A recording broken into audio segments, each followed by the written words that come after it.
Olá pessoal, paz do Senhor, sejam muito bem-vindos a mais um estudo aqui no Congregador.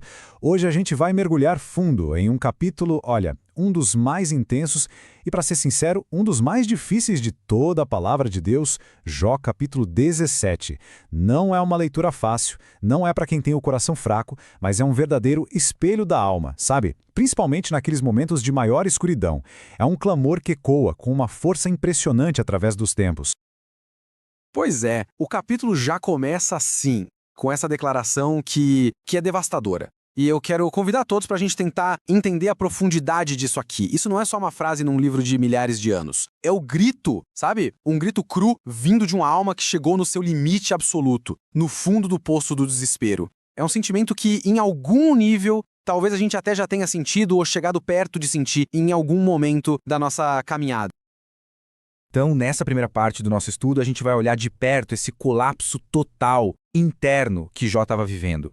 É de verdade um retrato muito vivo do que acontece quando a essência de alguém, sabe, aquele fôlego de vida, o espírito mesmo, começa a se desmanchar por causa de um peso, de uma dor que é simplesmente esmagador.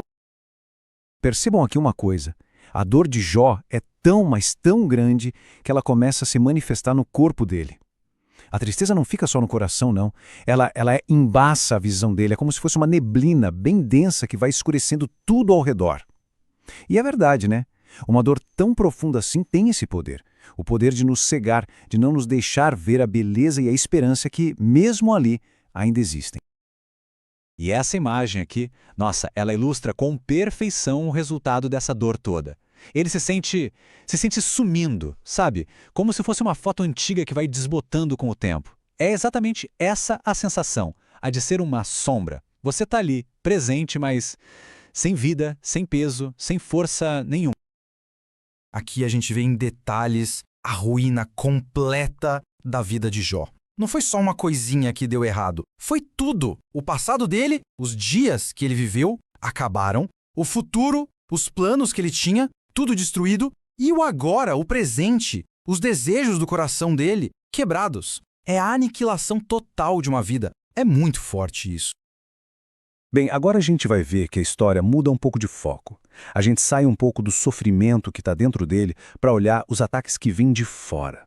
E vamos ver como essa dor, a dor da rejeição, da humilhação, como ela pode cortar tanto ou até mais do que a dor que a gente sente por dentro. Olha só, a gente precisa prestar atenção em como esse escárnio era implacável. As pessoas que zombavam dele não só passavam e riam, não. Elas o cercavam como se fossem abutres. Essa hostilidade era algo constante, sabe? Inevitável.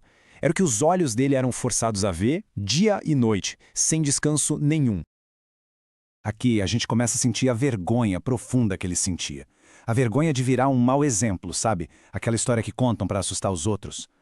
Pensem comigo. O nome de Jó, que antes era sinônimo de um homem reto, de um homem abençoado, agora virou um ditado popular, um provérbio. Um espetáculo da desgraça dele para todo mundo comentar e, quem sabe, até se sentir melhor com a própria vida. E essa talvez seja a imagem mais forte, mais chocante de humilhação de todo o capítulo. Cuspir no rosto de alguém é um ato de desprezo que vem das entranhas, é visceral. Isso representa que ele foi completamente excluído, que ele perdeu toda a dignidade humana perante a sua própria gente. Ok, agora a gente chega num ponto de virada que é fundamental. Porque mesmo no fundo desse abismo de dor, de humilhação, surge uma faísca. Uma faísca de desafio. E o interessante é que essa faísca não vem da esperança de ser salvo, não. Ela vem da integridade, da firmeza inabalável do caráter de Jó. O que Jó está dizendo aqui é que o sofrimento dele é tão, mas tão injusto que choca as pessoas de bem. Elas olham e ficam atônitas, e a tragédia dele não serve para provar que Deus é injusto. Pelo contrário, ela inspira os inocentes a se levantarem contra quem é ímpio. A dor dele acaba se tornando um motor, um catalisador para a justiça. Agora, o que é muito interessante aqui é como a gente consegue visualizar a grande tensão que existe dentro da alma de Jó. De um lado, a gente tem a realidade esmagadora do sofrimento dele. E do outro, a convicção firme, inabalável, de que a justiça, a retidão, vai prevalecer no final, mesmo que ele, pessoalmente, acabe morrendo no meio do caminho.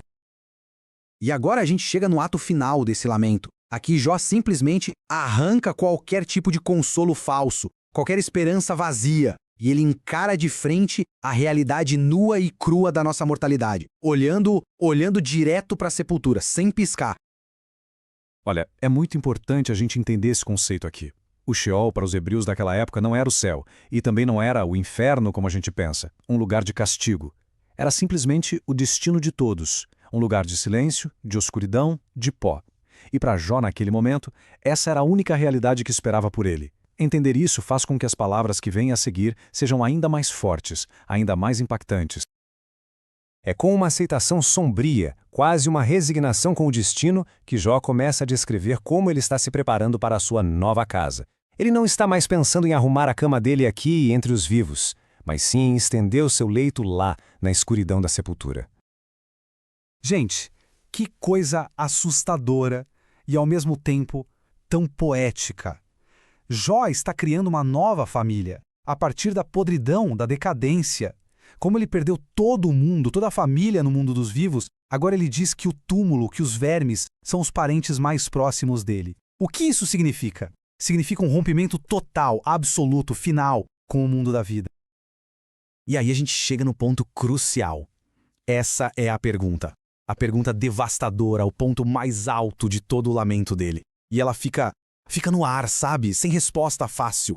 Depois de tudo que ele passou, de toda a dor, toda a injustiça, ele joga essa pergunta para o universo. Ainda tem esperança para mim? Alguém em algum lugar consegue enxergar alguma esperança para mim? E ele encerra com esse questionamento final que é muito profundo. A pergunta aqui não é só se ele vai morrer, é se a esperança também vai morrer junto com ele. Será que a esperança desce junto para o Sheol, para o pó? É uma pergunta que nos força, hoje, a encarar a natureza da nossa própria fé quando a gente pensa na certeza do fim. Mas, glória a Deus, é na promessa da ressurreição que a gente encontra a resposta.